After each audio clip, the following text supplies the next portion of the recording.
Guys, I've got some new sports cards to share. Stay tuned. I'll be right back.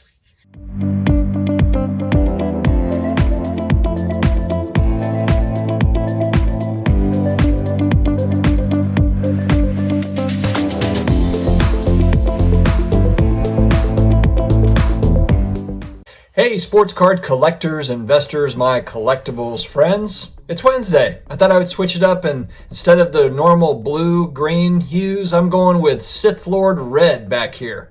Just gonna mix it up a little bit, gotta throw in some twists. Thanks very much for joining me. If you have not ever been here before, please hit the subscribe button, the notification bell, and karate chop the like, all those things. I don't know. I think that's what you're supposed to say. It's kind of cheesy, but we cover all collectibles, all things collectibles, a lot of sports card talk here, graded video games, graded action figures, anything that's collectible that people have nostalgic feelings about. I'm all for it. I like talking about it. So that's our channel here. And then we wrap in some personal finance elements. We talk about different angles as well. So thank you for joining, and let's go ahead and get into this mail day. I've got some cards, guys. In a previous video, I stated that I've really moved heavily to 80s basketball cards, and this mail day is not going to disappoint on that front. I'm going to go ahead and just kind of, don't forget and stay until the end, because the last card is the most important card that I picked up. All right out of the gate, 88 Fleer, Charles Barkley All-Star, and a PSA 10. I think this one ran me about $180 or so. The PSA 10s definitely more rare than the 8s and the 9s. When you go to vintage, now 88 is not really vintage, but for a lot of people, if it's not modern, ultra modern, then it's considered vintage. So if you're going back to 80s cards, you're not going to see lots of PSA 10s of stuff. You're just not. So this is, again, it kind of goes to that theory that I've talked about in previous videos, where if you really look at population reports for these cards, and then for me, I'm looking at 5 players in particular, plus 2 on the fringe, and those players are Jordan, Bird, Magic Johnson, Charles Barkley, Hakeem Olajuwon, and then the other 2 would be Dr. J and Kareem. And I've got 70s cards of Kareem. I've got some 80s cards of both, but I will look at 80s cards as well of Dr. J and Kareem, because I think that they're legends and they're going to carry value. But the 5 guys I mentioned are really kind of the newer player. Kareem and Dr. J came before them for the most part. They were really wrapping up their careers in the 80s. And so, Barkley is a guy, I think he's really underrated just as a person, as a persona. He was a great player, Hall of Fame player, and then he's also a hilarious analyst. He's still relevant in the game. And so, I really like Barkley stuff. And I remember watching him play, man, he was a force. He was a force to be reckoned with. So that's the first card. And this is kind of cool. So the guy also sent me a stack of just other basketball cards. And right off the top, I've got I think this is 90 Fleer or 91 Fleer, or excuse me, hoops. Maybe it's 89 hoops. Minute Bowls. Everyone's high on Bowl. This is the original OG. Isn't that what OG stands for? The original gangster, whatever. Yeah, I'm almost 40. Who cares? All right. So that's the first one. I'm just gonna grab a couple here. So, hey, consistency. Same card, but in a 9.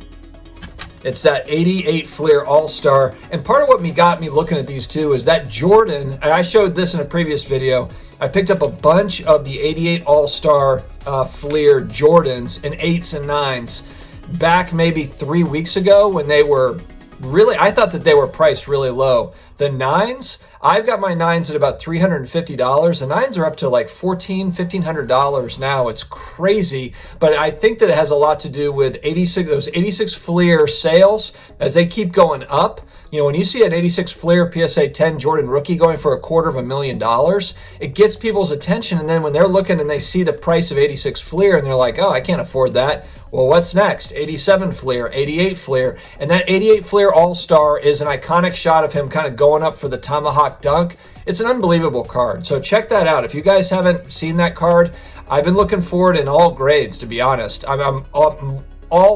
I'm very bullish on that stuff long term. I just don't think that you can really, I think it's just really low risk stuff. All right, same vein, PSA 9 88 All-Star Larry Bird. And these are pretty affordable, nothing too crazy, $100 roughly. I was excited. I was trying to get Pippen rookies in a PSA 9, and they just floated out of range for me. They were right there at about $300 a few weeks back, and now they're in the $450 range, and I think that they're just rising. That's in a PSA 9. So I picked up an 8 for about $150. Still have this one in kind of the wrap, but this is an 87 Fleer Bird in a PSA 8. Still very affordable, I think.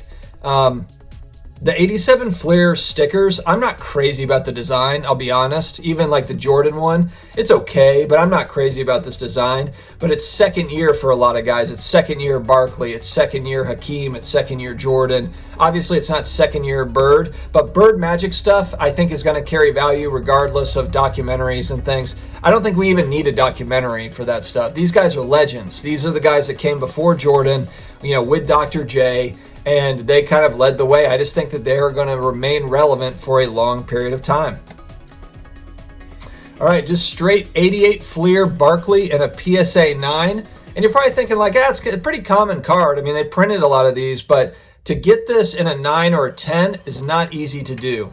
Not easy to get that grade nowadays. This is a 32-year-old card. You're not going to see a lot of raw ones of these get 9s and 10s in my opinion. I could be wrong, but I just don't see it. All right, going back to the 88 Fleer All-Stars, we got Magic in a PSA 8. Very, very affordable. I think it was 50 or 60 bucks maybe. All right, rolling over to Hakeem, 88 Fleer All-Star in a PSA 8. You're seeing probably some consistency. Another Bird, but this one is an 8, I believe. Yeah. I'm all for vintage and 8s and 9s. I've talked about it. Vintage 10s are expensive. They're hard to come by. And so when you've got cards where there's only 50 or 100 PSA 10s, and maybe there's 1,000 PSA 9s, maybe there is 1,000, but that means that there's only 50 or 100 that are going to be available. And so what's going to happen is that's going to kick people down to that next price point, and it's going to create a stir, and there's demand there for it. The other piece that you have to remember too is how many of those PSA 9s are doubles, meaning how many times did someone get a PSA 9, cracked it, sent it back to PSA trying to get a 10? Because look, a vintage card in a 10 is worth about 7-8 times, a lot of times, what a PSA 9 is. Sometimes it's 10 times more. So there is motivation, financial incentive for people to crack the slab, try to send it back and get a 10 if they feel like it's a really great looking one. And so how many of those 9s are doubles and triples? Just a thought, guys. Just a thought. I love the 86 Fleer stickers. This is a Hakeem rookie. It's a rookie sticker and a PSA 7. Again, I think that the 8s and 9s for this card are very undervalued. I think that they're moving up. I mean, the prices have gone up. I've seen it considerably. I think that a lot of collectors, investors are moving to more safer plays. I think that people are getting fatigued on Zion and Ja and the rest of the newer players, a lot of those newer guys, even Luka to some degree. I think that there's fatigue there, and people are looking for safety and where can you find, and then there's the nostalgia piece. That's what this does for me. It solves two things for me. These are the cards when I was 8 and I was in the card shop looking at them. I couldn't afford these. These are the ones I wanted. I was like, oh man, those are awesome. I was not, my parents weren't paying $50 for a single card at the card shop in 1988. Wasn't happening. So I'm excited to pick up stuff like this. PSA 7, that's fine. And I love the shot too. I think it's Magic. Is it Magic? Yeah, it's Magic getting a shot blocked by Hakeem. It's just a great shot of that sticker. All right, another 88 Fleer All-Star Hakeem in a 9. You guys are getting tired of it, I know, but I've just got to show you the consistency that I believe in what I'm talking about. 87 Fleer Hakeem in an 8. Fleer sticker. Another one of these Barkleys, 88 Fleer in a 9. Not crazy rare, but not very common either. I really love this card. And this one is a little bit more expensive. I think this one was $175, maybe $200, but this is the Barkley second year 87 Fleer in a 9. Now the Jordan for this card is like thousands of dollars. This is like $200. That's what tells me it's like, well, I feel like, some people would also argue, Karl Malone and, John Stockton, Chris Mullin, and Stockton was a rookie in 88. But my point is other Hall of Famers. And I'm not saying that, Clyde Drexler wasn't a great player, but I'm just trying to think about who are the guys that are going to be relevant 20, 30 years. There's a lot of Hall of Famers, unless you're just collecting. If you're just collecting, that's a whole different thing. If you're set collecting or whatever. But I'm thinking about just singles and holding value over time. I don't necessarily think that Patrick Ewing and Karl Malone stuff is going to go, down to zero, but I just don't think they have the same sort of popularity as maybe a Barkley, Olajuwon, and the other guys that I've mentioned. So that's why I'm sticking to those. There's only so much I can afford, so I'm sticking with it. All right, 87 Fleer Magic Johnson sticker in a PSA 8. Check out the pop reports on 87 Fleer sticker. You'd be surprised how little there are on the pop report. And it might be because people just haven't sent them in, maybe. Who knows? Maybe there's, out of the million card backlog at PSA, maybe there's, 200,000, 86 to 88 Fleer basketball, and I'm going to get hosed on the supply, when it all comes back from PSA. It very well could happen. I'm just counting against that happening. I think a lot of the backlog at PSA is new stuff. I think it's all the ultra modern stuff. And modern players. I think it's a lot of the active stuff. I do think that there's vintage stuff there as well, don't get me wrong, but I think it's a ton of Zions and Lukas and Jaws and, Murrays and, all of the Bol and a lot of the kind of the new speculative guys. And then last but not least, I promised the most amazing card of the day. This is easy, guys. This is easy. Bobby Hebert rookie card. This beauty, 86 tops, the leader of my New Orleans Saints in the late 80s with the Dome Patrol. It's a beaut, and at PSA 9, this thing was like $15. I'm like, the slab costs more than that. I've got to have this thing. I didn't buy this card because I think Bobby Hebert is going to be worth $1 million one year. That's just strictly a PC thing, guys. I'm a big New Orleans Saints fan, and Bobby Hebert, the Cajun, the guy from Louisiana was awesome. He wasn't the best quarterback in the world, but he provided some moments. He provided some moments when, the Saints went through a lot of losing seasons when I was young. So guys, thank you very much for joining me. I'm not showing you this because I'm saying, hey, go out and get these cards. Not at all. I just like to show you what I'm buying, what I like. Buy what you like. Buy, whatever everybody else tells you to buy. Don't buy what I like because, to be frank, I want to buy more of it and I don't really want the prices going up. So just hold off on what I'm getting if you could, please.